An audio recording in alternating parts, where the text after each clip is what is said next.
Bonjour tout le monde, bienvenue sur une nouvelle vidéo des lectures de Pipin, j'espère que vous allez bien. Et je commence tout de suite par vous souhaiter une excellente année 2026, qu'elle vous apporte plein de choses, du bonheur, de la joie, la santé, tout ce que vous désirez, et plein de livres évidemment, car cette chaîne reste une chaîne livresque. Et c'est la première vidéo de cette année 2026 qui va réserver, je pense, beaucoup de surprises, beaucoup de belles choses. J'ai plein d'attentes en tout cas pour cette année, je ne sais pas quel est votre cas. Moi je trouve que 2025 m'a roulé dessus, mais d'une puissance. Je l'ai pas vue passer cette année. J'ai l'impression qu'elle a été à la vitesse de l'éclair et qu'elle n'était pas spécialement bien à tous les niveaux. Je me suis fait surtout bien éclater la tronche par mon travail toute l'année, voire bien concentrée à la fin de cette année 2025. Alors j'espère que 2026 va être beaucoup mieux. J'ai l'impression que ça va être un peu une année de changement, je ne sais pas quel est votre ressenti, dites-moi tout ça au niveau des commentaires. Mais donc, cette première vidéo, comme chaque année, est un petit peu la rétrospective de ce qui s'est passé l'année passée et de ce qui va être, j'espère en tout cas, 2026, ce qu'elle va apporter, les idées que j'ai, ainsi que les bonnes résolutions. Et on verra si elles seront tenues ou non au niveau d'un bilan et d'une prochaine vidéo, mais en 2027. Donc, il faut encore attendre un peu. Laissez-moi reprendre mon petit carnet et on va faire une petite rétrospective de ce qui s'est passé en 2025 et est-ce que j'avais tenu ou non quelques résolutions que j'avais décidé de prendre l'année passée. Alors, je ne peux pas commencer une vidéo sans déjà remercier énormément et de tout mon cœur toutes les personnes qui suivent cette chaîne ainsi que mon compte sur les divers réseaux sociaux où je suis présente. Donc merci énormément aux nouvelles personnes et merci également aux personnes qui sont là depuis bien longtemps, si ce n'est le début de cette chaîne. Vous êtes des warriors, bienvenue et sinon merci d'être là, merci de me suivre au quotidien parmi mes émois littéraires ou mes énormes déceptions ou mes galères de micro. Si vous avez suivi 2025, vous savez à quel point j'ai galéré cette année pour avoir un son à peu près potable. Je vous promets que avec ce nouveau micro, 2026 va être génial et j'ose espérer que peut-être courant 2026, la qualité d'image va être upgradée aussi. On croise les doigts. Mais donc, un énorme merci à tout le monde. Et oui, un énorme merci parce que vous ne pouvez pas savoir à quel point votre soutien, vos commentaires, vos gentils mots, vos petites attentions me font vraiment chaud au cœur, me font plaisir à lire, à découvrir. Et franchement, que ce soit sous les vidéos, dans des MP, sous les photos d'Instagram, une chronique, bref, j'adore lire vos petits mots, même si c'est vrai que je mettais fois un petit peu de temps à vous répondre. Mais que voulez-vous, les aléas du travail et de la vie font que je ne peux pas répondre aussi rapidement que je le voudrais. Je suis désolée. Mais en tout cas, donc, un énorme encore merci à vous. Et cette tresse commence la vidéo en faisant n'importe quoi. Elle ne ressemble d'ailleurs déjà plus à une tresse. Bref, on est dans le naturel avec ici des cheveux mouillés de début d'année, oui, oui, oui. Mais que voulez-vous, ils ont décidé de faire ce qu'ils veulent tout de même. Alors en 2025, il y a eu quand même un chouette événement auquel j'ai participé durant toute l'année, c'est que j'étais jurée pour LibriNova. LibriNova, c'est une énorme plateforme qui regroupe beaucoup d'auteurs auto-édités et dont le but c'est d'un petit peu justement les faire connaître et les propulser vers les stratosphères des maisons d'édition. Alors certains préfèrent peut-être rester en auto-édition, mais d'autres sont reconnus, sont découverts et cela permet justement de leur ouvrir les portes d'une maison d'édition. Et donc je faisais partie de ce jury où le but c'était justement de découvrir plein de nouveaux auteurs et de nouvelles autrices, de recevoir par mois 2 manuscrits et de donner notre avis s'il nous avait plu ou non, de le noter, de donner une cotation parmi plusieurs critères comme le style d'écriture, comme le centre de l'histoire, les personnages, notre ressenti propre. Et après, avec tous les autres jurés, ça donnait des notes qui propulsaient certains titres parmi ce qu'on appelait les étoiles, qui étaient donc les coups de cœur, on va dire, les meilleures lectures, les mieux notées, parmi tous les jurés. Et après, on avait divers paliers tout au long de l'année où plus on lisait, plus on pouvait recevoir soit des petits goodies en cadeau, soit un livre si on faisait partie des jurés qui lisaient beaucoup, beaucoup. Et le but ultime, justement, c'est d'avoir lu beaucoup, beaucoup de livres pour faire partie après du jury final qui allait proposer les pépites littéraires et remettre le prix Librinova 2025. Alors donc, j'y ai participé et je vous avouerai que c'était une sacrée aventure, une très jolie découverte, mais qui demandait énormément d'investissement, car je pensais que 2 livres, ça allait le faire. Oui, mais j'avais pas pensé que j'avais d'autres SP à côté de Librinova aussi, donc les SP par exemple de Simplement Pro, ou qu'on me contactait à côté, et des envies littéraires qui m'étaient propres en passant par une médiathèque ou autre, et bien finalement ça faisait pas mal. Surtout que je me rappelle le tout premier livre que j'ai eu à découvrir sur Librinova était une petite pavasse de fantaisie de plus de 1100 pages. Fou. Il était vraiment très chouette, très dur à lire parce qu'il y a beaucoup de violence à l'intérieur, notamment aux femmes, donc je pense qu'il va vraiment pas plaire à tout le monde, mais très très chouette avec des pirates, avec une ambiance un petit peu viking comme ça, bref.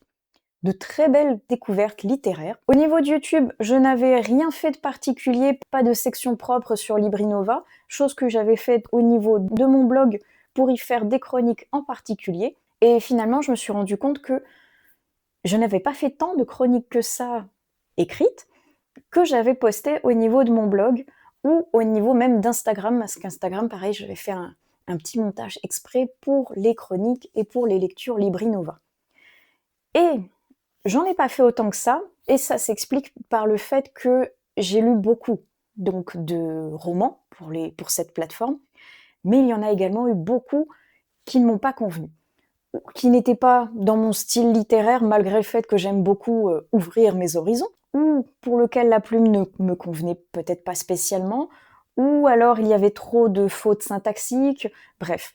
Donc j'ai pensé, et au final après les organisateurs de Librinova nous ont confortés dans cette idée-là, de ne pas écrire tout simplement de chroniques sur les autres réseaux sociaux lorsque l'on n'avait pas apprécié une œuvre.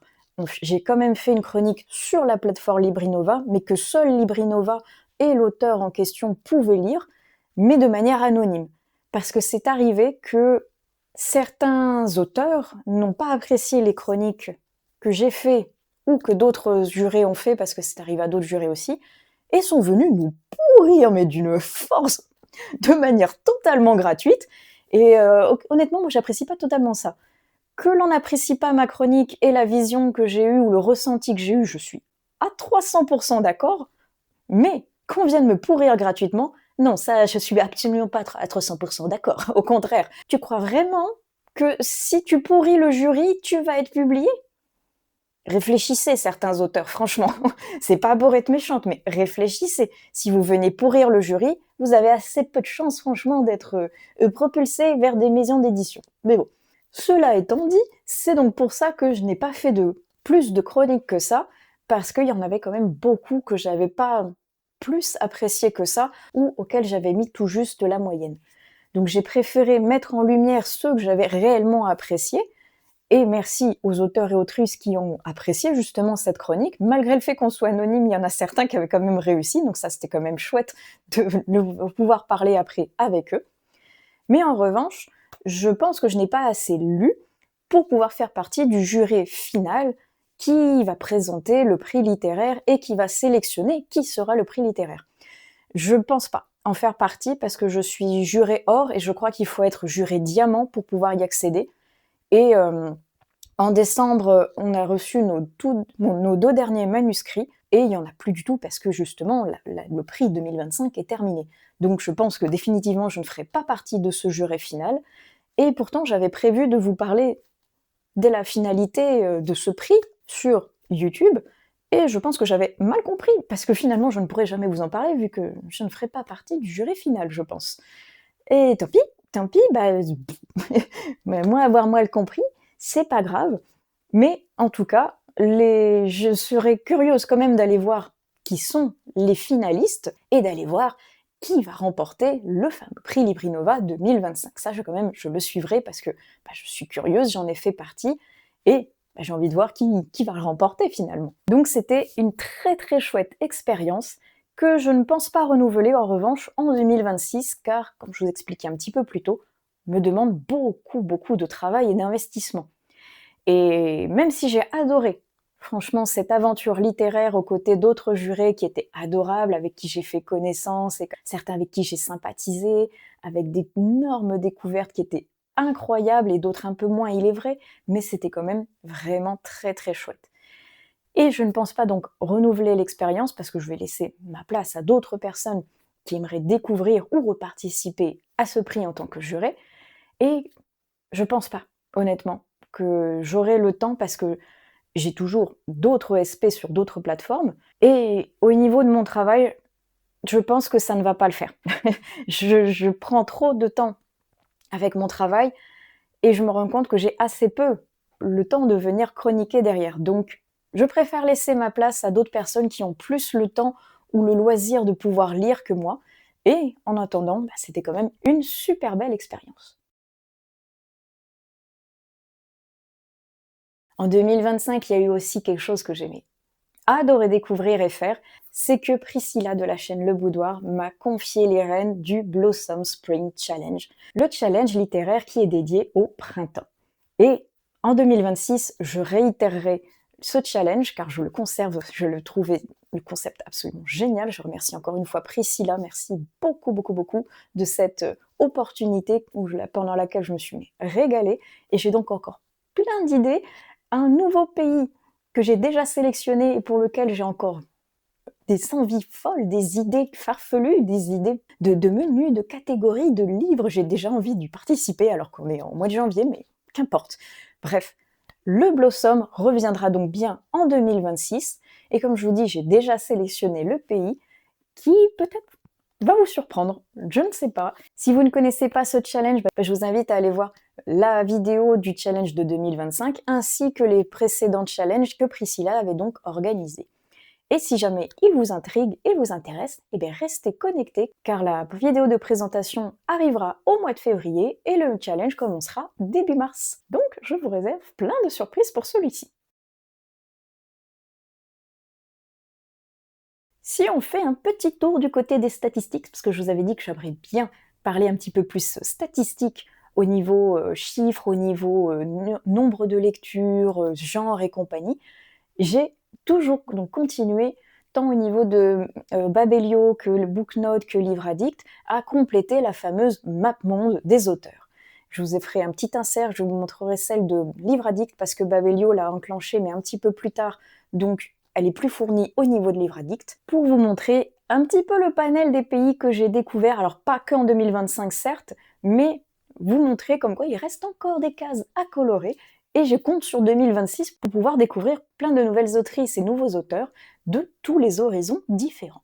Au niveau donc des statistiques, je vais vous mettre un autre petit insert avec un camembert qui va vous montrer un petit peu la répartition de ce que j'ai lu au niveau des formats, tant donc papier que e-book, que numérique. Et sans surprise, c'est la version roman papier qui reste la plus propice à ma lecture parce que j'aime toujours la sensation du papier, l'odeur, le format de ce style. J'aime beaucoup l'utiliser. E-book, j'en ai quand même pas mal vu que tous les SP, je les reçois quasiment sous ce format-là.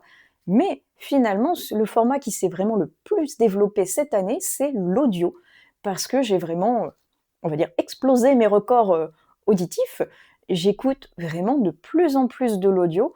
Et je pense que c'est notamment dû au fait que j'ai 1 heure de trajet aller et 1 heure de trajet retour pour aller au travail. Et donc ça me permet d'accéder à ce format de lecture qui est vraiment très pratique. Je l'enclenche dans ma voiture et je me laisse porter par la route et par l'histoire.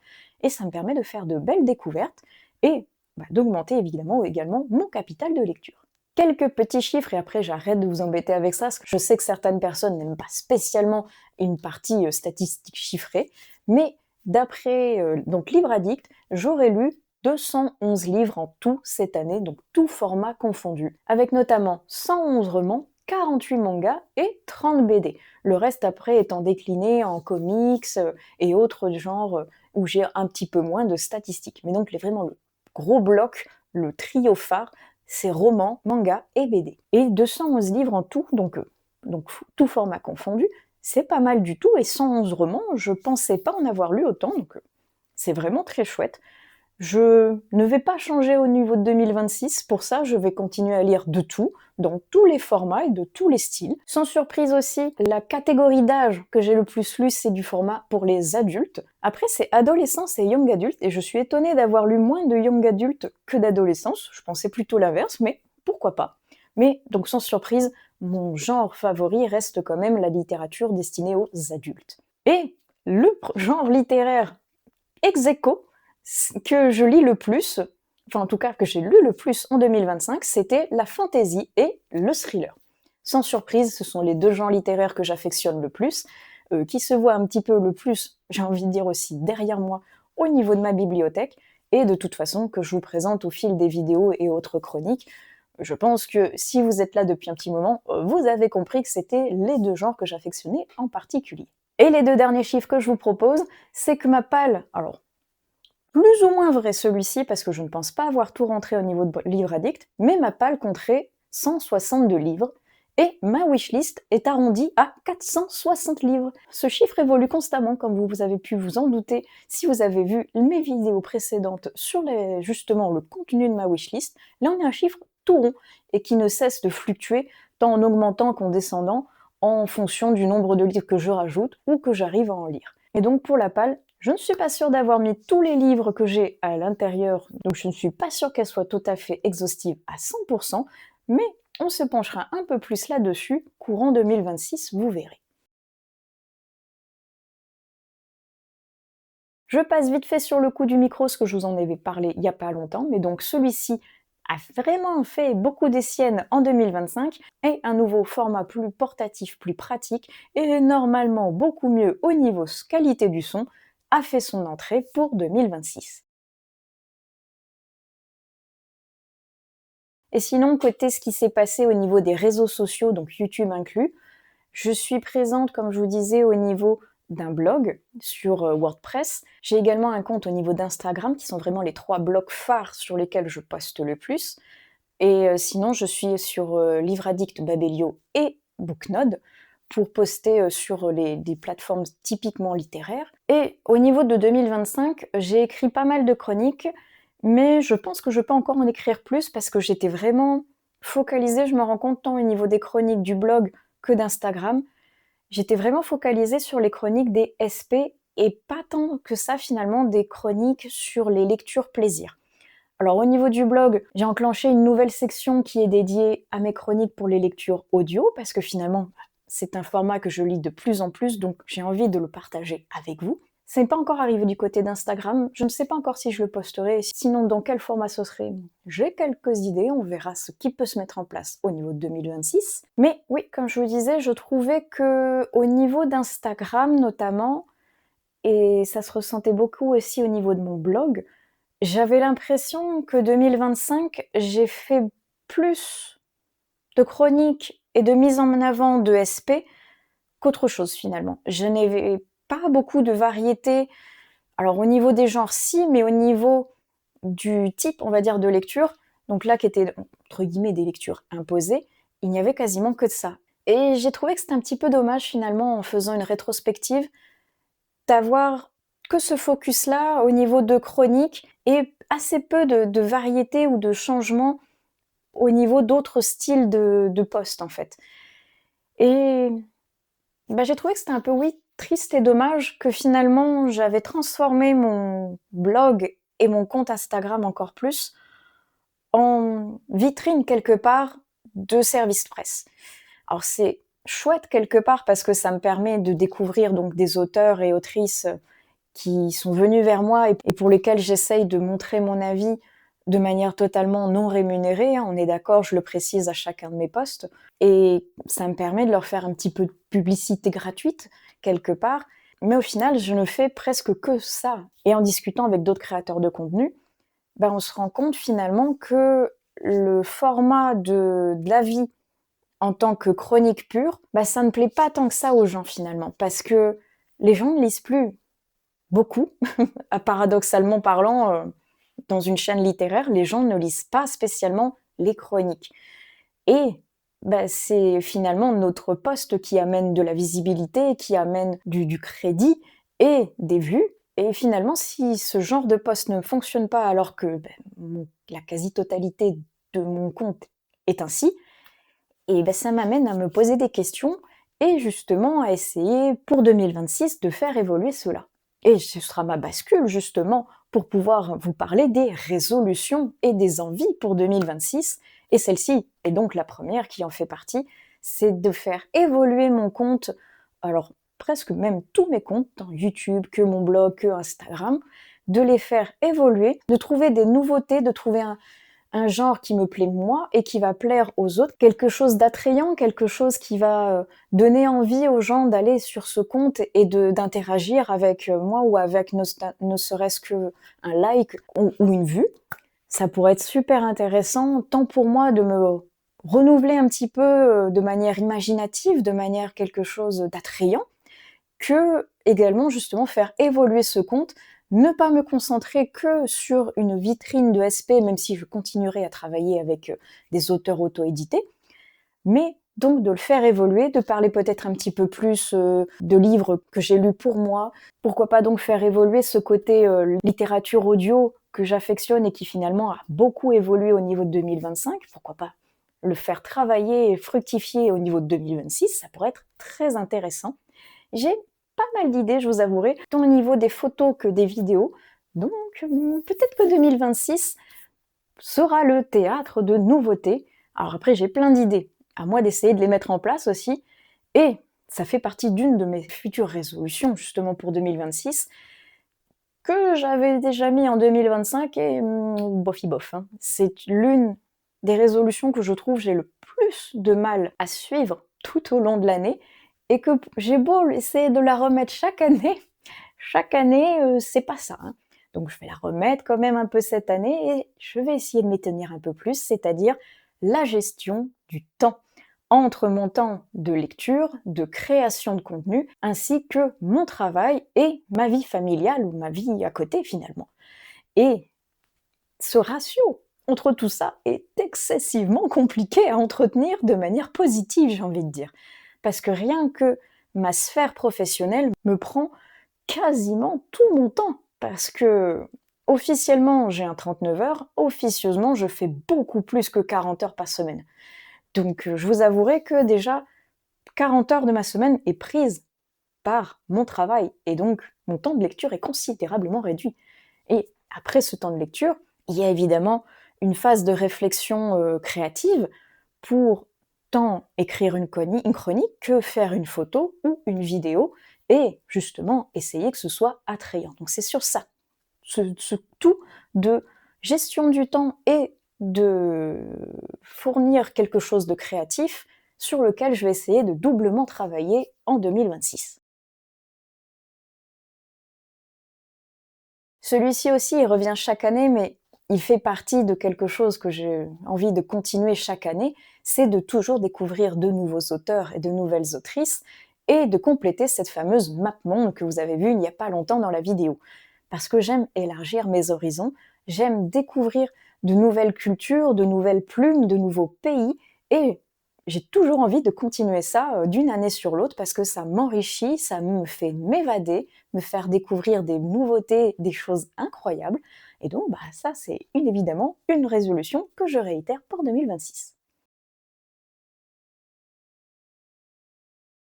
Alors, en rapport à ce que je vous disais un tout petit peu plus tôt, au niveau de mon ratio des lectures et du temps, j'ai également envie de revisiter un petit peu mon ratio de lecture entre mes lectures dites SP et mes lectures dites plaisir.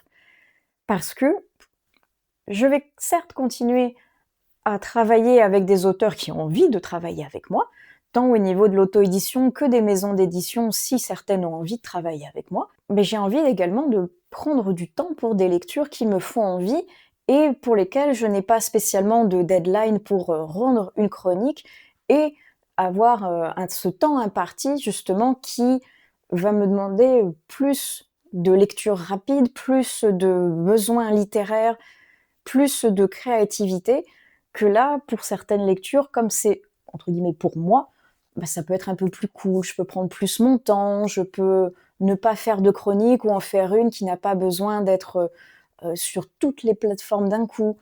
Donc, faire une gestion du temps entre les lectures que j'ai vraiment envie de lire parce que ce sont certes des SP qu'on m'a envoyées, mais certaines que j'ai vraiment envie de lire juste comme ça, pour le plaisir, et pas que je me dise bah, je peux pas faire cette lecture-ci parce que je dois faire d'abord celle-ci.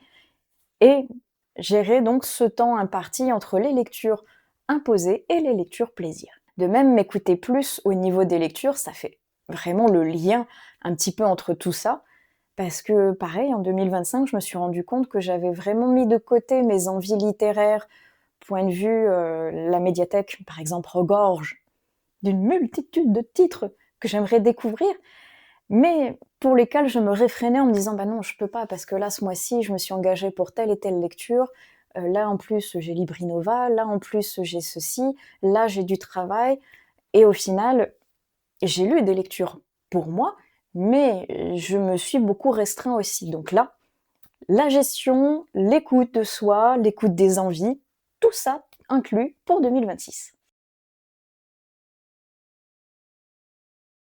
Ah, je rigole pour le prochain qui est de ne pas surcharger mon planning de lecture avec les SP.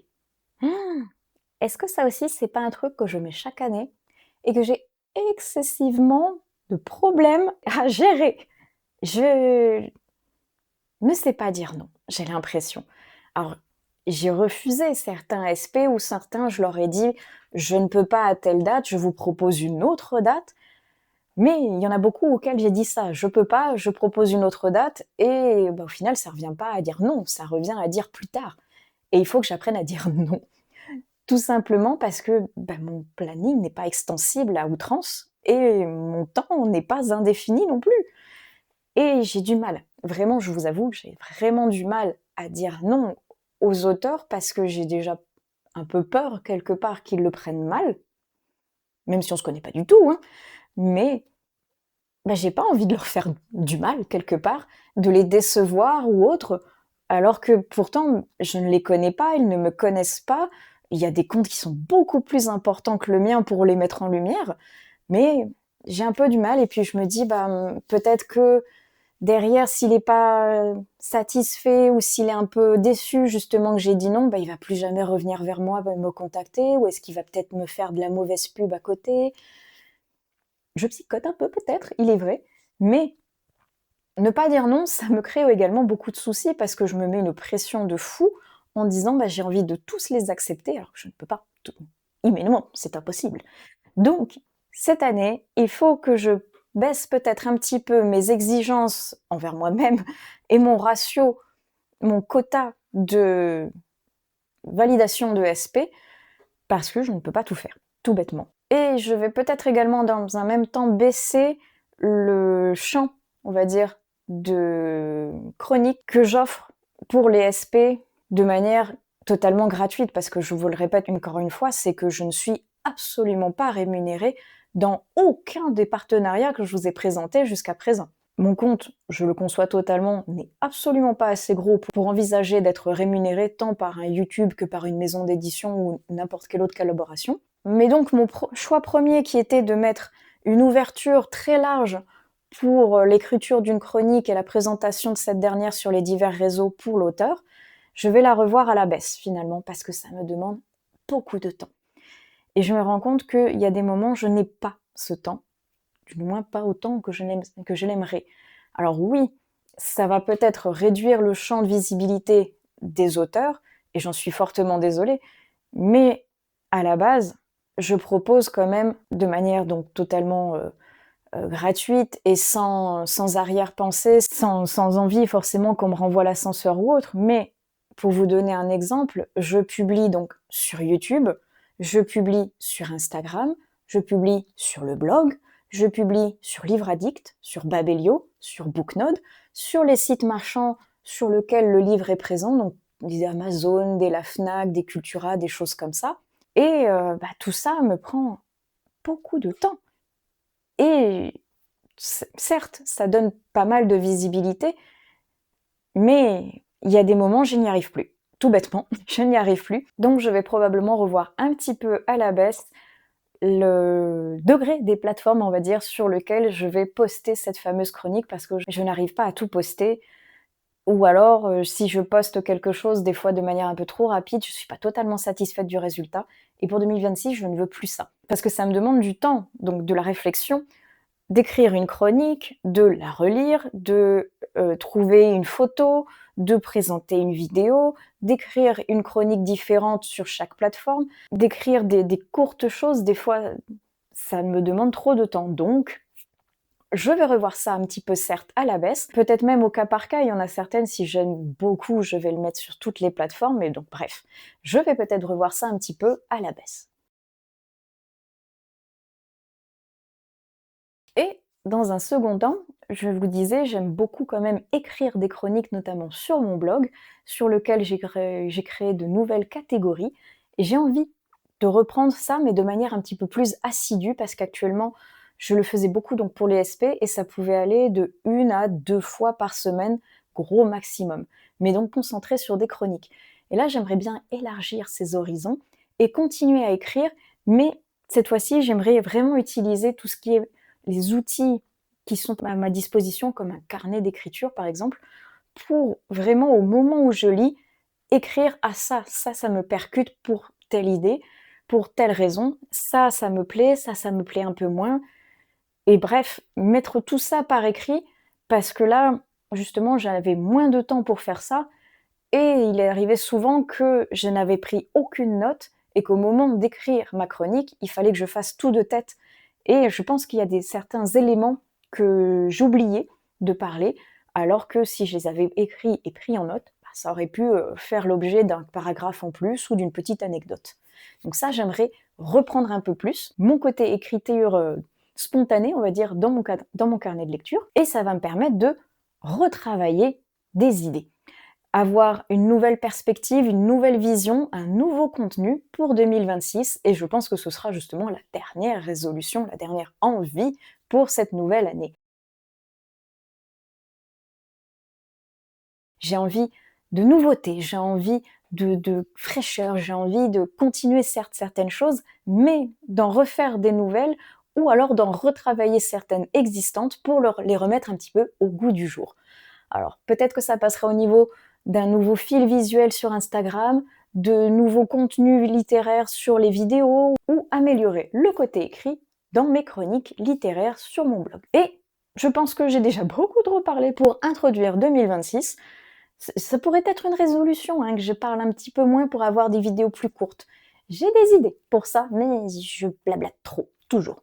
Bref, je vais donc ici la clôturer en vous proposant de répondre en bas de cette vidéo, et sur les autres plateformes, je le proposerai également, de répondre donc à une future FAQ. Ce sera l'une de mes prochaines vidéos. Que vous soyez nouveau ou ancien sur cette chaîne, utilisez donc ce formulaire pour me poser vos questions, toutes celles qui vous passent par la tête, tant au niveau littéraire, donc en rapport avec cette chaîne, tant au niveau que plein d'autres choses, que ce soit, je ne sais pas, mon travail, le temps qu'il fait dehors, ce que j'aime faire en dehors de la lecture, bref. Tout ce qui vous passe par la tête, vous le notez dans cette petite FAQ, et moi après je ferai une compilation de toutes ces questions, et je vous prépare une vidéo en conséquence. Alors je ne sais pas encore exactement quand est-ce qu'elle arrivera, ce sera en fonction certainement du nombre de réponses que j'aurai reçues, que je pourrai vous préparer quelque chose. En attendant, j'espère que cette première vidéo de l'année vous aura plu. N'hésitez pas à me mettre en commentaire quelles sont vos résolutions pour 2026. Racontez-moi tout, qu'on échange là-dessus tous ensemble. Et sur ce, donc, je vous souhaite d'excellentes lectures. On se retrouve sur une prochaine vidéo des lectures de Pipin, et donc également pour une prochaine FAQ. À bientôt tout le monde. Ciao!